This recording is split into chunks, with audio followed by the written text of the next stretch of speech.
मेरी पत्नी मेरी बेटी के बारे में दुनिया को पता है, मेरी पत्नी के बारे में। आखिर पप्पू यादव का गुस्सा फूट गया है। देखिए, अनंत सिंह ने कल कहा था कि अपनी पत्नी के बारे में क्यों नहीं देखते हैं, उनकी पत्नी कहां है। पप्पू यादव के बारे में अनंत सिंह ने ऐसा कहा तो पप्पू यादव ने अनंत सिंह को फटकार लगाई है। वीडियो के शुरुआत में आपने सुना, वो कह रहे हैं कि मेरी पत्नी कहां है वो तो मैं जानता हूं। ऐसी बातें करते हैं, मेरे साथ एमपी रहे हैं, इस तरीके की बातें वो करते हैं। मेरी ही पत्नी बेटी पर बोलने लगे, ऐसे लोगों को मैं क्या कहूं। बम्पर गुस्से में पप्पू यादव नालंदा पहुंचे और कह रहे हैं कि जब इतनी ही फिक्र थी तो नालंदा क्यों नहीं आए, नीट बच्ची के यहाँ क्यों नहीं गए, जहानाबाद क्यों नहीं गए, मुजफ्फरपुर क्यों नहीं गए। खूब गुस्से में है। क्या कुछ कह रहे पूर्णिया सांसद, बातों को सुन। हम छोड़ देंगे क्या इसको, जो मेरी बेटी के साथ ऐसे किया है। जरूरत पड़ेगी तो मैं कोर्ट जाऊंगा। इस गरीब परिवार की पूरी परवरिश अभी हमारे तरफ से, हमारे लीडर दानवीर जी और पार्टी के तरफ से इनको 25,000 रुपया ये अपने लिए कुछ करें।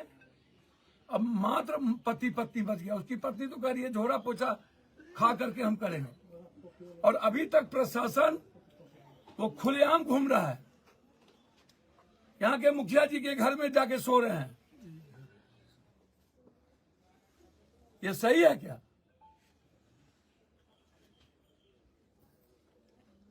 और हम चाहेंगे कि इस गांव के समाज के लोग इसको मत बकसिए कोई, नहीं तो एक दिन आपकी बेटी निकलना मुश्किल हो जाएगा। ऐसे गंदे लड़के जो स्मैक और सारा सोल्यूशन और सूखा एडिक्ट है। और मैं हाथ जोड़ता हूं पॉलिटिशियन से तोड़ मरोड़ करके, और मैं आग्रह करूंगा सभी पार्टी के नेताओं से कि मैंने किसी पार्टी का नाम नहीं लिया। जब महिला बिल की बात हो रही है तो देश में कम से कम महिलाओं पर नजर तो रखना बंद करो। नेता पोर देखना तो बंद करे। प्रज्वला, गोवा, महाराष्ट्र, अंकिता, मणिपुर, लखनऊ, रेट पूछा जा रहा है।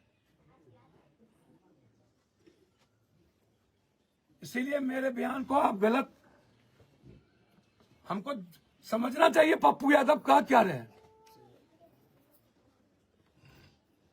हमारे पहले 10-10 लोग यह बात बोल रहे हैं। अभी मैंने आपको सीडी दिखाया, क्या ये कर रहे हैं। कपिल मिश्रा सदन में ही बात कहे,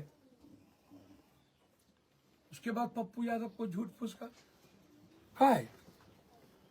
कश्मीर से कन्याकुमारी अकेला आदमी मणिपुर जाके लड़ रहे, इसीलिए बेटियों के सवाल पर लड़ रहे, इसीलिए इस बेटी को न्याय नहीं मिला तो मैं कोर्ट भी जाऊंगा। सदन खोलेगा तो जिस तरीके से मैं सबकी लड़ाई लड़ा हूं, इस बच्ची की लड़ाई लड़ूंगा। और मैं परिवार के साथ खड़ा हूं। मुख्यमंत्री जी से आग्रह करूंगा, कम से कम समाज मान के ही इस बच्ची के साथ न्याय कर दीजिए।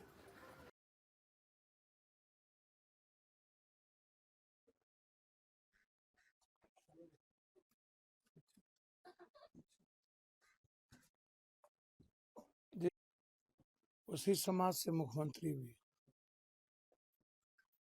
आश्चर्य, हम अपने परिवार को भी न्याय नहीं दिला पाए।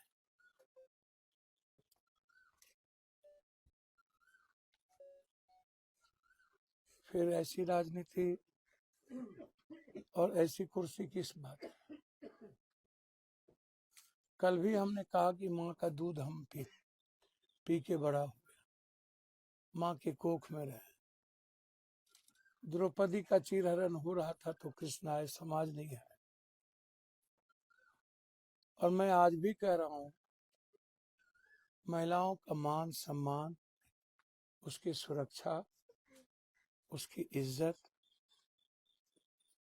के मुद्दों पर मैं हमेशा चर्चा करता हूं। जो बात मैंने राजनीति में कही, वो बात हमने नहीं, ईडीआर ये हमने नहीं कहा। देखिए I've seen तो वहाँ ये जैसे जीबी रोड में चलती है वैसे वो चला रहा था, लोग जा रहे थे वहाँ, कौन कौन इंडिया से जाते थे, बट उसको अभी छोड़ दें। तो पहले बड़ा आदमी को पकड़ो, मैं 3-4 नाम महिला के दे सकते हैं जो एमपी बने हैं, जाकर सोना पड़ा उनको, उनके साथ, मोदी के साथ एक मिनिस्टर बने सोकर। अब ये बताइए, मैं तो कह नहीं रहा हूँ, ये कुछ देश के सबसे बड़े दल के नेता हैं, उसको आप अभी तक, या तो आप केस कीजिए, ये लगातार बोल रहे हैं मधुकर, जसवंत सिन्हा, मैं अपनी बेटियों को राजनीति के गंदगी कीचड़ से बचाना चाहता हूँ, गंदे राजनीतिक नेताओं से बचाना चाहता हूँ, पॉलिटिकल पार्टी